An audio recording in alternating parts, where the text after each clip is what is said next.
welcome to Backpage Blues Part 2. It's time for my favourite part of the week, and that's where we answer your questions. I've been fortunate enough to be joined by Charlie, the Hurricane at Skillen.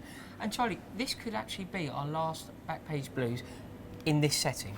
You worried me there. In this setting? I thought I was getting sacked. As you can see, there's a bit of red creeping into the set, so I'm not happy with that. So as a result, we have a set built. We have a brand new set, and by the time, I think it's 2 weeks away from completion, but next week I'm going to be in America on the pre-season tour, which I'm buzzing about. The only sad thing about that tour is that my homeboy isn't coming with us.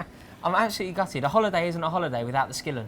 Yeah, I don't think anyone's ever called me a homeboy before, so thanks for that. But yeah, I mean, no, of course I can't come. Contrary to popular belief, I've got a day job as well. Gutted. Absolutely gutted. So gutted you can't be there. But keep us in the loop. Yeah, I'm sure the Daily Mail can survive without me, but I'm needed back at HQ. But through the beauty and wonder of modern technology, we're going to try and do a Backpage Blues via the internet. So if you're happy to do that, of course, brilliant. Of course.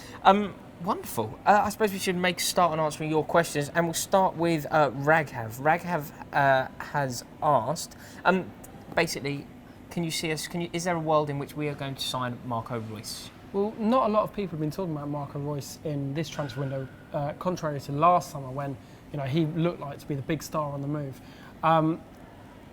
It's not one that we've reported, I'm afraid, at the minute. And therefore is unlikely.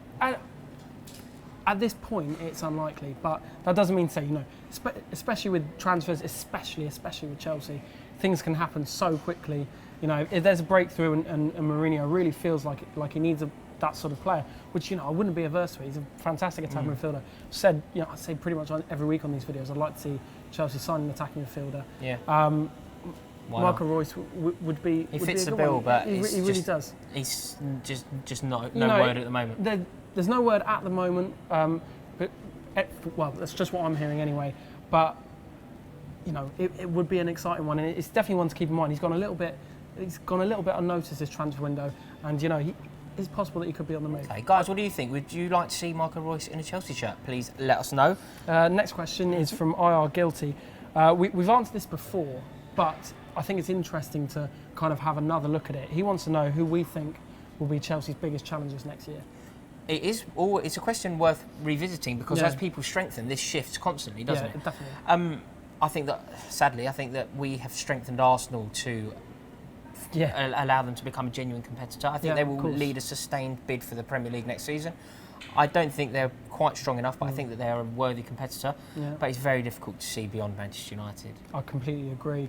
I think last season it was, they made some good signings with Van Gaal's first year, but I think that was all about kind of testing the water. And they did have some good performances last year. This summer, they set the stall out. I think Schweinsteiger, as a sort of English football fan, I'm really excited to see him in the Premier League. Good signing? Yeah, it's going to be a great signing. Unfortunately for Chelsea fans, I think he's going to be brilliant for Manchester Really? United. Yeah, he is. I'm not saying he's going to play 50 games next season. No, because his legs have gone, haven't they? No, but I think he's going to bring such class and ability to that team that it's going to be impossible to overlook. And I mean, what a lot of people thought is that if they signed Schweinsteiger, they wouldn't sign Schneiderlin. And they got both. That deal's gone through. That just shows you the power of Manchester United, even in the world of FFP. I've been really impressed with Matteo Darmian every time I've seen him. They signed him for full-back. They've strengthened all over the pitch, and let's face it, they had a pretty good team anyway. Yeah. Well, they've got a £62 million man on the bench. Yeah. I mean, it'd be interesting to see what happens with him this summer. I think Van Gaal is obviously a very, very good manager. That goes without saying. So I'm definitely, as a Chelsea fan, I'm definitely worried about seeing them next season. So for you, Manchester United are our biggest? Manchester United are Chelsea's biggest threat to the title, I think, by distance. I would agree. I would go one step further than you, though. I would say that Arsenal are very hot on their heels. Particularly if they sign... Until February, I agree. Until February. Here's a very nice question from Henry McCullers. Cheers for the question, Henry. Henry wants to know if Chelsea could sign any player from the MLS, who would it be? This is obvious, Henry. I'm sure you know. Should we go on three? After One, two, three. Frank Lampard. There's only one winner there. So, Frank all day long. I'd sign him up and give him a contract till he's 50. That's. I'm sure that everyone agrees with that. If there's anybody else... If there's anyone else, will you please let us know?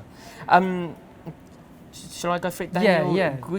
Daniel wants to know. He's a bit worried about Ivanovic's contract situation. Well, Ivanovic is coming to the end of his contract. I mean, he's right to be concerned in the fact that we're entering the last season of Ivanovic's contract. Now, what that means is that in January he can talk to clubs from abroad. But I think, Mourinho is clearly a massive fan of him. Mourinho obviously has a lot of say in these matters. I think he's going to be offered a new deal, but it is true that we're entering the last 12 months of his deal. Surely this would be insanity for Chelsea to let a player of his quality leave. I just think that Ivanovic represents everything that I want from a football player. Yeah, absolutely everything. Commitment, desire, will to win, heart. He has everything, and it's what I want when I play football on a Sunday morning. It's what I want next to me. Yeah. All of those characteristics, and it's certainly what I want from people who I pay a lot of money to watch play football. I was fortunate enough to interview Nemanja Matic a couple of weeks ago, and that was obviously on the Mail Online last week. And he told. I saw that. That was wonderful. His comments about Eden Hazard were fantastic. Make sure you check out that article. If you haven't seen it, make sure that you check out the article that Charlie wrote about where he interviewed Nemanja Matic. It's brilliant. Yeah, thank you. But no, he told me that it's great to have so many young players, but the experience of people like Terry, and then he name-checked Branislav Ivanovic.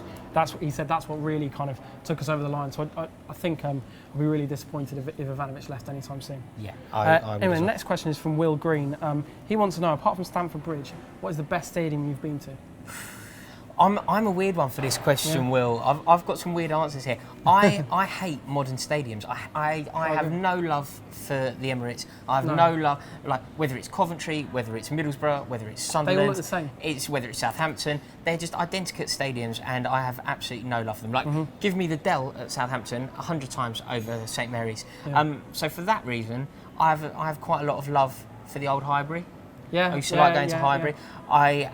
I love Loftus win Road. That much. I saw you at Loftus Road when you were dressed like a deck chair this year.